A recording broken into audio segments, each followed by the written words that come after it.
Hello bright beautiful world, welcome back to my channel, and it's Friday, so I have another book review for you. So the book that I will be reviewing today is Throne of Glass by Sarah J. Maas. So previously on my channel I've covered two of her Court of Thorns and Roses series books. I've done the first and the second one, and I'll be doing the third one and the fourth one soon, so definitely keep an eye out for those. But today we're talking about her Throne of Glass series, and Throne of Glass is the first book if you don't count the Assassin's Blade, which is the collection of novellas, which is like a prequel for Throne of Glass. So if you don't count those, then if you don't count that one, then Throne of Glass is the first book in the series, and I will be doing most of the series, if not all of the series, on my channel, just because whatever book that I read, I want to do a review on, so there we go. So we're going to jump right in with the kind of description of the novel, and then kind of give you my spoiler-free review on what I thought of this book, and then we're going to jump into the spoiler-filled review, and then from there, if you don't want to read it or haven't read it yet, you can skip that section and then figure out what book I will be reviewing next.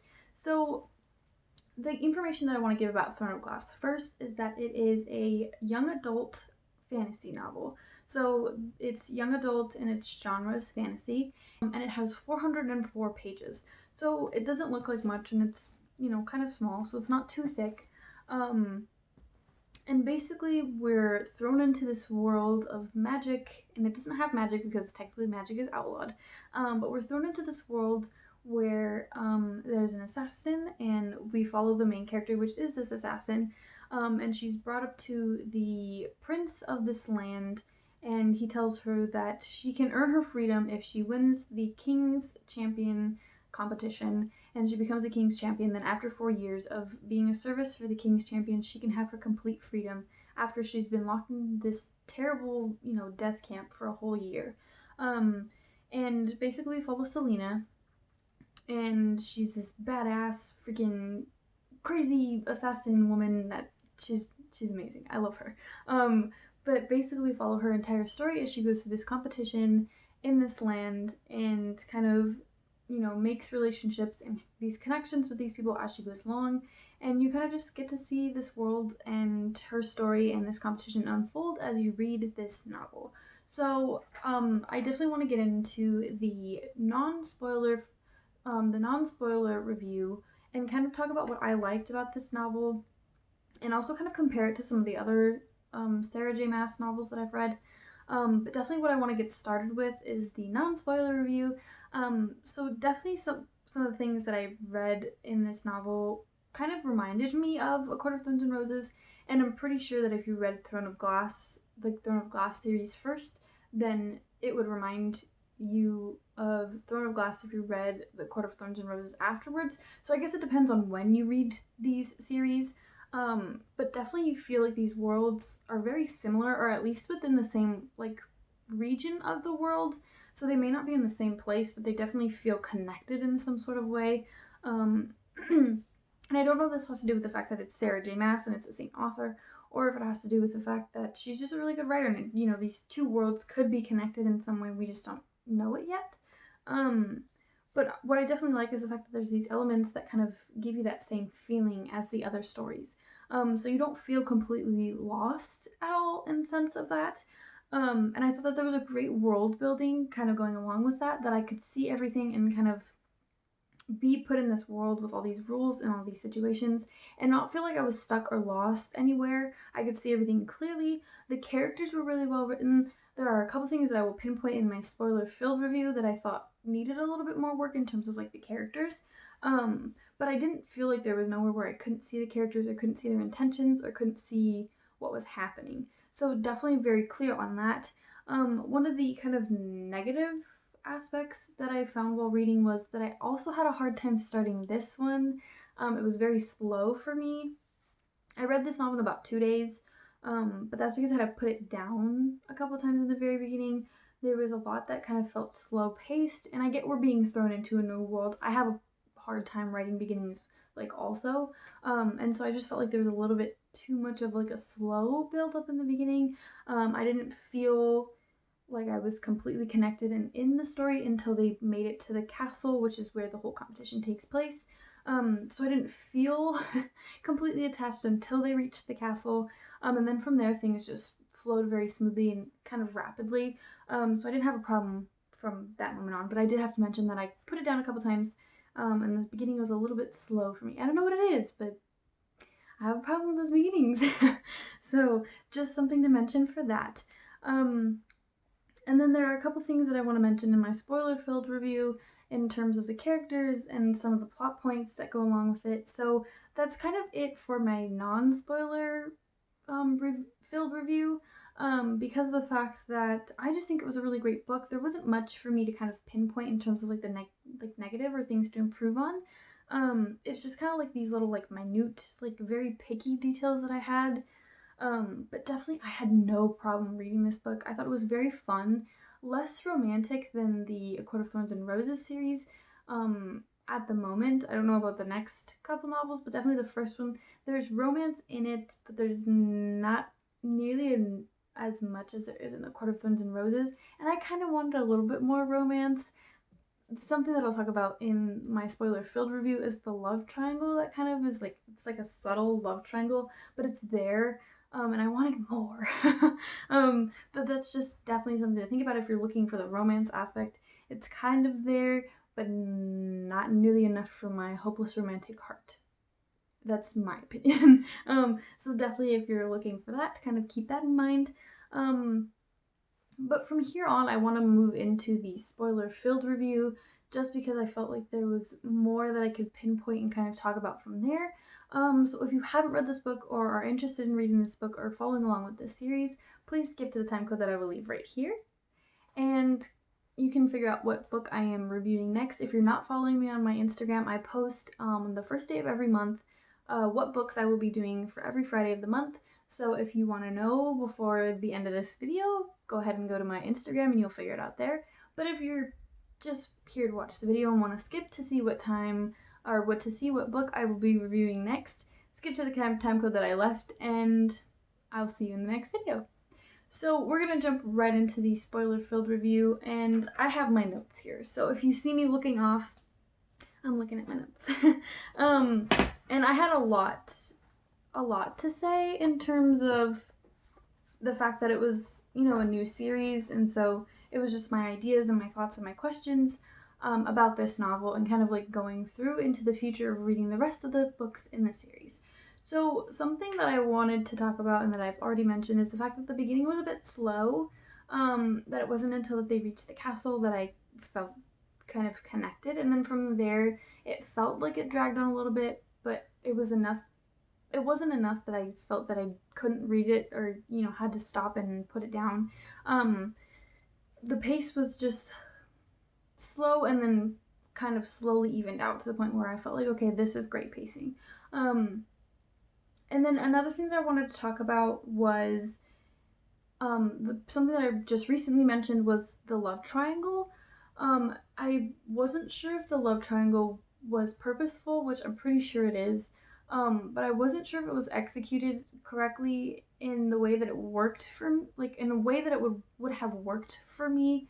I could tell that Kaol was interested in Selena, and I could also, you know, I knew Dorian was interested in Selena, and that she had an interest in both of them. That there were moments where she was like, I like this guy, but I also like this guy, but she still picks Dorian, but at the end she doesn't pick Dorian. It seems like she's gonna pick Kaol. The love triangle. But I definitely wanted more, like, for it. I wanted more from, because we're in third person point of view, but we also jump from person to person. So we're at one point in Dorian's point of view, we're at one point in Kaol's, and most of the story we're in Selena's. So I just wanted more about, like, how they felt, like, in terms of, like, you know, each other. There are moments where they're like, oh, I really like this person, or oh, I see how I could like this person, or oh, they're handsome, or oh, they're so smart, you know. And I wanted more of those moments where they could be like, I do have an interest in this person, and it's subtle enough that you can kind of pick up as a reader and be like, oh yeah, they're interested. You can tell by the way that they're talking about them. But at the same time, in terms of being a writer, sometimes we, like, through their characters, we'll talk about other people in certain ways to kind of convey a certain image for the reader. So even though the character is describing one person as one way, that doesn't mean that they specifically feel like a specific like emotion for that person. So there's a lot of times where Selena will call Kale handsome. Kale can be handsome and she can describe him as handsome, but there are moments where it seems like she's calling him handsome because she's interested in him, but at the same time there are moments where it doesn't seem like she's interested in him. So I just wanted a little bit more clarification on that, and I probably will as I keep reading through the series. But I just thought there was a lot that I was like, is this a love triangle? Is that what's happening? What's going on? And another thing that I kind of wanted to talk about along with that was the very ending when Dorian is like, hey, you're the king's champion. We can be together now. And this is literally right after Kale has left and they've kind of like hurt him and Selena have had like a moment of like, yes, we've both killed. We know what it means to kill. We know the burden of carrying the fact that we've just killed. You know, like they've had this very emotional moment. And then he comes in and is like, am I interrupting something? And then Kale is like, nope, I'm leaving. Like, bye, I'm embarrassed. And he leaves.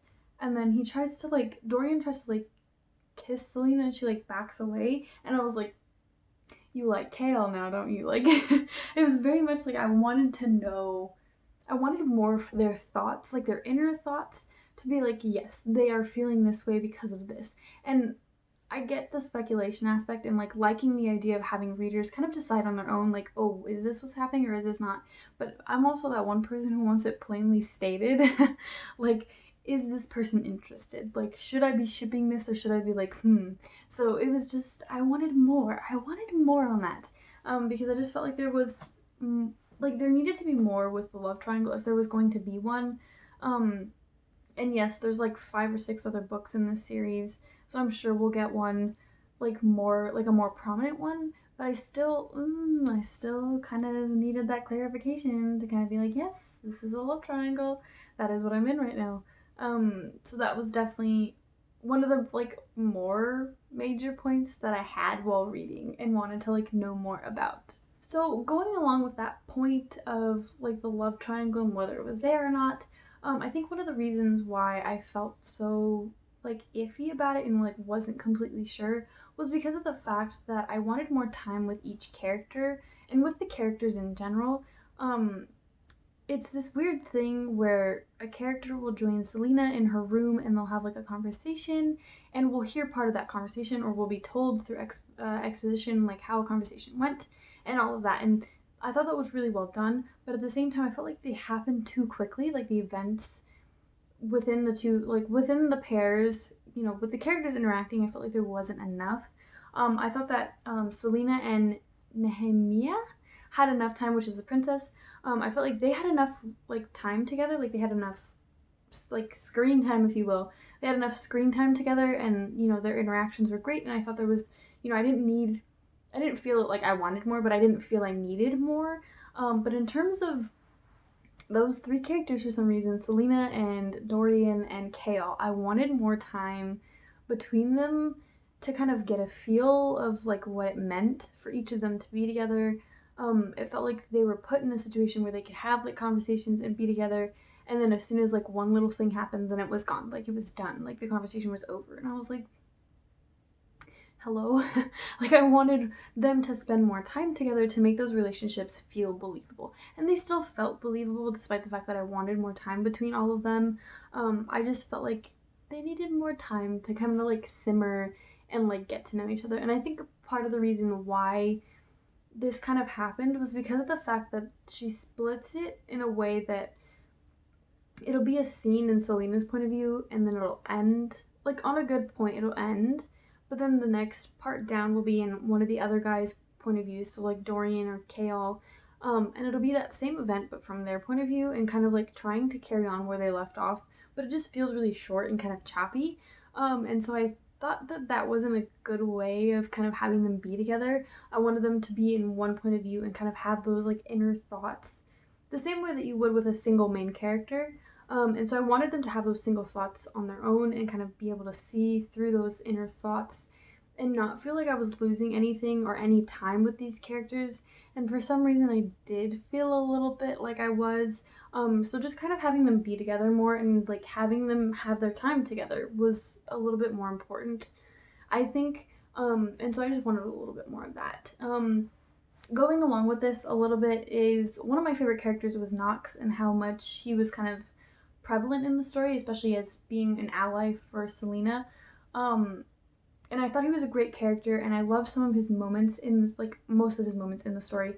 But one of the things that kind of irked me was the fact that Nox wasn't there as much. Like he's told as like this ally for Selena, but we didn't see him do anything in terms of having an alliance with her. She definitely helped him out, but this was before like an alliance was kind of like struck. This was after her saving him was before the alliance was struck, and so we never get anything afterwards of like a verbal like yes we have an alliance. It's kind of just passed around between Kale and Dorian that like yes Nox is her ally and she needs one in this competition. Um, but I wanted him to be more present and I wanted him to be more of an ally for Selena. I wanted him to kind of prove himself and kind of help her in the competition the same way that she helped him. And I wasn't sure if I got as much of that as I wanted. I definitely want to see Nox more in the future. I hope he comes back in the future, in the later in the series because he was just a really great character. And I liked his relationship with Selena a lot, and I thought they were really great together whenever they shared the page. I thought they were really great together. So I wanted to see more of him, but I also wanted to see more of him and Selena and kind of like their relationship a little bit more, if that makes sense. Like you see a good portion of it, but I wanted them to spend more time together on like how they were training. Like it's mentioned that they trained together, but we don't really see a moment of them training together unless they're having like a side conversation that helps move along the plot. So I didn't want him to just be a pusher of the plot. I wanted him to be a character that Selena could actually like get to know and like have as a friend. And I saw her have that, like they were friends, but at the same time I wanted more of him and of them, and I don't know, I didn't feel like it was completely there. Okay, so moving on to the next point, I want to talk about the royal family in general. There was a note for each person in the family, so I kind of want to just talk about them like in general and kind of weed in the questions that I had about each person. So first I want to talk about the person that we saw the least, but was mentioned quite a bit, which was the youngest brother or the younger brother of Dorian, which is like the youngest prince. And I just wanted to know the importance of him and his mother, Queen Georgiana. I didn't feel that they were as important in the story, and I didn't see why they were important other than the fact that they're part of the family of the king and the prince that are mainly in the story. And so I just wanted to understand their importance. Maybe they'll have an importance later in the series. With how much that the youngest brother is talked about, I'm hoping that he has an important like part in later on in the series. But I just wanted to understand the importance, or maybe if they were just there for filler, or because they needed to get information across. They were plot pushers. Maybe I don't completely know, but I did definitely want to know the importance of them because I just felt like I didn't completely know. Um, and then moving on from there, I wanted more interactions with the king. The king is there in the very beginning and at the very end, and he's not through the middle because he's away doing something, which I'm sure will come along later in the series. Um, but I wanted more interactions with him in general because of how horrible of a man he is, and how heavily he's talked about. I just wanted there to be more interactions, and I thought that his ending scene with Selena while she's signing her contract was perfect. It gave me chills. I was like, ooh, I had to read it out loud because it was just so good. He's a very terrible character, but I love the fact that he's so terrible because he's just a great villain. But I wanted more interactions in general with him just because he is so important. I just needed more of him. And so I'm pretty sure we're going to get more of that in the next couple books that come out or in the series. So I'm excited to see him again. I just, in this book, wanted, because of how important and how heavily he's talked about and kind of like expressed as this like terrible person, I needed more of him, I guess, in a sense. Um, but I can take away that entire note because of his ending scene, because of the fact that it was just so strong and so like, whoa, like holy crap, dude. And so I just thought it was so good, so good. But I definitely want more of him, so hopefully in the next books we'll see more of that. Um, and then lastly, of course, I want to talk about Dorian. I could see Dorian completely. I knew his decisions. I knew, what he was doing, how he was doing them. I just thought he was a little flat. Um, he feels very much like a cliche prince, and he kind of is talked about in a way that makes him a very cliche prince. Happens all the time. It can happen in any kind of novel. It doesn't mean that he's a bad character or that he wasn't written, properly. I just felt that he was a little flat. He seemed to only love Selena because of the fact that she was harder to get. Like, she was hard to get, and so he wanted her for that reason. But he was also so sweet after the ball and during the ball. I don't know. I liked Dorian a lot, but I wanted more of him, I guess, and I felt like he was a little too flat, in the sense that it didn't like, it didn't hurt me when Selena was like, hey, we're not gonna be together. I was like, okay, like you can be with Kale now. Like, I wanted to feel like that connection to him in a way that, like, when Selena was like, hey, we can't be together anymore, or hey, I don't think it's a good idea for us to be together anymore, and he feels that, like, hurt and that pain, and she hears the disappointment in his voice, I wanted to feel it also, and I didn't, and I feel like that was part of the reason, because he was kind of coming across as like that flat kind of cliche prince in a way, and even though when we're in his point of view I felt it more, it was when he was kind of interacting with other characters that I was like, I don't know about you, Princey boy. I think he needed a little bit more to him to make him a little bit more different. And a little less childlike, I guess. He is 19, but at the same time, I felt like he kind of acted like 15 or 16. And not in terms of like how he read, it was just like his mentality and the way that he was kind of like talking about situations with his dad and then with Selena. I needed him to be a bit more kind of present and more of an active character rather than a passive character, which is what he felt like. Um, so yeah, I just needed a bit more of Prince Dorian. And then the last thing that I want to talk about in terms of like, it's not really a negative thing, I guess, but I listed it under like the negative things because of the fact that it's been a reoccurring theme for me in terms of the books that I've been reading. And I don't know if that's because I've been reading a lot or if it's because I'm catching on really easily. And usually I don't, but anyways, lately with the books that I've been reading, the plot twists or like the things that you would think are like twists or things that you have to figure out, I've found them pretty easy to figure out and kind of recognize. And I'm not sure if that has to do with the writing style or if that has to do with the fact that I'm learning more about writing and what it means to kind of create those things, what it means to have cliches and what it means to like use those cliches within books and having those moments of like those twists. And so one of the things that I noticed while I was reading was that it felt like Sarah J. Maas was trying, in terms of my reading, this isn't for everybody, it's kind of just my opinion and my reading, but it felt as if Sarah J. Maas was trying to be like, hey, this is the villain. And I'd be like, oh, this is the villain. And I know it's the villain because some of these signs are really obvious. You know what I mean? Like, so one of the main ones that I noticed is that Selena notices that Kane is getting bigger and bigger each time she sees him. And I was like, suspicion. And she brings it up as a suspicion. Like, the way that she notices it, it's definitely a suspicion. Like, she knows there's something off about this. And I kept that in mind, and I was like, he's this bad guy. He has to be the one that's involved with all these killings. And I knew from the start that he must have been the one that was doing the killings. And then she tries to say that it's Nehemia. And I was like, what? Like, the princess wouldn't do this. Like, you know her well enough. And so it just felt like Sarah J. Maas was trying to force this kind of like red herring on me and being like, no, it's Nehemia. Like, but there was no proof. Like, just because the fact that she knew your language clearer than before, like, I don't know, honey. Like, it felt like she was really trying to be like, no, now you must think that it's this person. But all along I was like, no, I know it's Kane. Like, I know it's gonna be Kane. And then it was Kane, and I was like, hello, it was Kane. And so I just felt like there was these moments where she was trying to kind of like put this on the reader, like, you should think it's this person. But I didn't need to think it was that person because I knew who it was from the very beginning. Like, I knew who it was gonna be. There were some things that were a little bit surprising, like the very end where the king and Parrington were talking about their rings. I knew their rings had something to do with whatever magic because they all were wearing the same like black ring, or at least from the way that Selena was describing it, it sounded like they were all wearing the same black ring. And I wasn't sure if they all contained the same magic or if one of them was kind of giving more magic to. I didn't know, and I'm pretty sure I'll find out later what it is.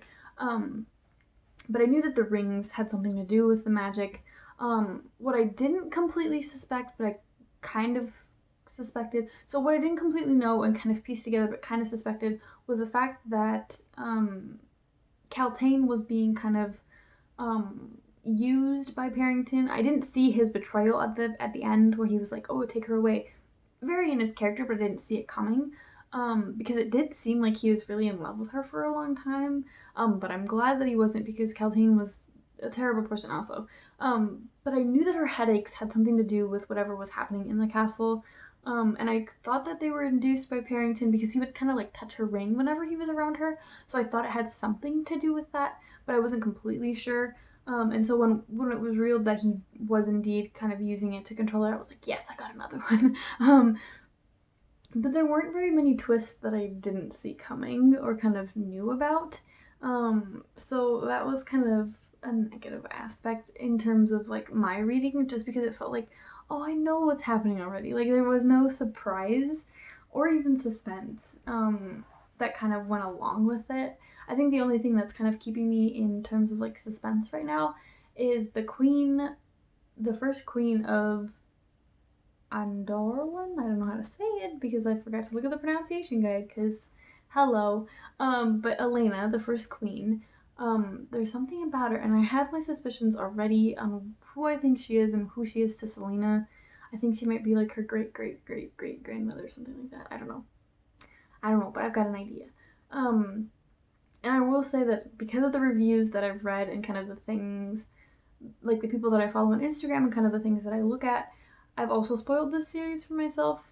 I mentioned in my Court of Mist and Fury book review that I kind of spoiled that series for myself already. But also with this one, I kind of spoiled it, so I know some things, but some other things don't completely make sense. So I'm excited to keep reading and kind of figure the other things that I don't completely know out, like for myself. But yeah, those are the things that I wanted to talk about in terms of the negative aspect. In terms of like the positive aspects, I thought it was great pacing, besides for that little bit in the beginning where I felt like it was a little bit too slow. But I thought there was great pacing throughout the entire novel. The characters were believable, and so was the world. They were believable in this world, and they were believable in general. I didn't kind of I didn't have anywhere where I doubted the characters or anything that they were saying. I completely believed each and every character. And so I thought it was really interesting. Oh, another thing in terms of the negative aspects. There were a lot of things that were brought up in the book in kind of not all at once, but kind of like all over the place. Where if you haven't spoiled it for yourself already, and this is your first time reading it, you're gonna be like, what the heck? Like, who is this? Did I miss something? The father of Elena, who was the first queen, and she's like half fae or something like that, but her dad, her father, is mentioned a couple times, and I had never seen his name before throughout the book or any of the other books that I've read from Sarah J. Maas. So it was kind of like, where is this coming from? And also Sam's name is brought up a lot, and I know that Sam is in the prequels. It's in the Assassin's Blade. And so it's just, there were a couple things where I was like, this is going to be important later, but am I going to remember this later? So that kind of threw me off for a loop. So some of the things in the novel, you'll be like, what the heck? Like, what? Like, you're going to have confusion about it if you haven't read this novel yet, and you're still watching. Hey, but there are some things that were very confusing, and I was like, I'm going to have to find out about this later because I know it has importance and I know it means something, but I'm not sure yet what it means. So some of the things that I found that were confusing, I was able to pick up on, and there are some things that I will need to come back and look at later, because of the fact that I was like, nope, I don't know what this is supposed to mean. I don't know what this has to do with anything. So yeah, just keep that in mind if you're reading or if you plan to read and you're still watching. Hello. But yeah, keep that in mind definitely. So back to the positivity. The rules were established and followed for the novel, for the world, and I thought it was done really well. There wasn't anywhere where that I was lost or didn't think that this world existed somewhere. So I thought that was really well done. Selena was a very, very strong female character. There wasn't anywhere that I thought she wasn't a good female character. there are moments where I thought it was going to be like that tomboyish, like girly girl, and she wasn't. She enjoyed wearing dresses, she enjoyed looking pretty, and I really loved that because there's a lot of novels where I read and they're like, oh, I don't like dresses. But I thought it was really great to have that moment where she was like, oh, I want to, I look so pretty in this ball gown, and I wanted that ball gown that she described. But I thought there wasn't a moment where she wasn't too tomboyish. She was perfect. She was a really good kick-ass like main character, and I really, really enjoyed that. I always love that in a story. The other thing that I want to talk about is that the action scenes were really well written. I could follow along. I could see it. I could feel it. There wasn't anywhere where I was like, this is this is not believable. It was very believable, very well written, and I just thought it worked really well for the story in terms of like keeping the story going. The action was really well done, like really well done, and I followed it perfectly. And I tend to really enjoy action scenes, so I thought it was a plus. I give it a thumbs up for the action, so that was definitely another one. So the last two things that I want to talk about kind of go along with each other, but the magical elements that were in the novel were very subtle. They're not as strong as in A Court of Thorns and Roses. They're very much like, it's like a world before Fae, maybe, or even a world after Fae, because the Fae are mentioned in this novel. But I thought that the magic was subtle enough that it kept me interested and wasn't too overpowering. And I thought that it was really effective in terms of the fact that magic is supposed to be banned in this world. So the way that it's introduced and kind of used and stuff like that was very good and very interesting, and I really liked it. And the king is a hypocrite because he uses magic, so that's all I'm saying. But I thought it was really well done, and I'm excited to read more of it in the next book, which leads me into my last point, which was the fact that there were a lot of questions that I had in terms of needing to read the next book. And I thought that was a really useful and effective tool to keep the reader wanting more, and wanting to buy and pick up that next book. So that was another really effective tool, was having those questions and having those ideas of like what could happen next. So I'm very excited to read the next book and hopefully review it on my channel. So if you really want to hear that one, let me know. I'm probably going to do it anyways, but let me know in the comments down below if you want the next book in this series to be reviewed. And that is about it for my spoiler-filled review and for the Throne of Glass book. So I'm going to give this novel a 4 out of 5 stars. I really liked it. I thought that the pacing was really well after those little bumpy roads, but I thought it was really good, and I thought it was a really interesting story, and I'm excited to keep reading and see kind of where Selena and this story goes. So the next book that I will be reviewing is The Wicked King by Holly Black, and it's the sequel to The Cruel Prince, which I've also already done on this channel, so that will be the next video that I will be reviewing. Thank you guys so much for watching this video. If you want more videos like this, please subscribe to my channel and turn on the bell icon to get notifications of when I upload my videos, if you want to be told when I upload. And if you like this video, please give it a big thumbs up, and comment down below if you have any questions or comments or even ideas about this book or anything else that you want to start a conversation about. So thank you guys so much for watching, and I'll see you in the next video. Bye!